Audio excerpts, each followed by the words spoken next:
नमस्ते प्रणाम। मैं गायत्री अपने चैनल में दोस्तों आप लोग का स्वागत करती हूँ। आप लोग के बीच एक प्यारा सा तीज गीत प्रस्तुत करने जा रहा। कैसा लगा कमेंट करके बताइएगा। तीज भजन है दोस्तों, जो गलती हो क्षमा करिएगा।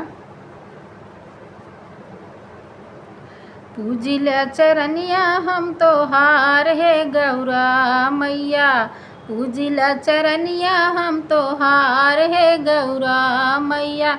मांगी लाई है वरदान है गौरा मैया, मांगी ले है वरदान है गौरा मैया।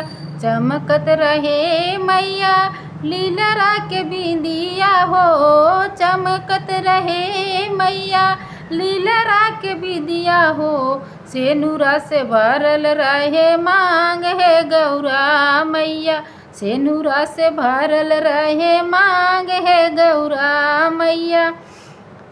मांगी लाई है वरदान है गौरा मैया, मांगी लाई वरदान है गौरा मैया। रखिया से नूरवाया बाद है गौरा मैया, रखिया से नूरवाया बाद है गौरा मैया। पूजिला चरनिया हम तोहार है गौरा मैया, मांगी लई है वरदान है गौरा मैया।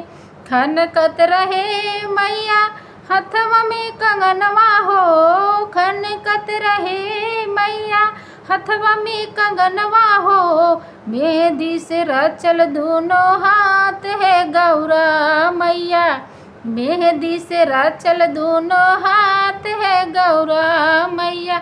मांगी लाई है वरदान है गौरा मैया, मांगी लाई है वरदान है गौरा मैया। रखिया से नूरवाया बाद है गौरा मैया, रखिया से नूरवाया बाद है गौरा मैया।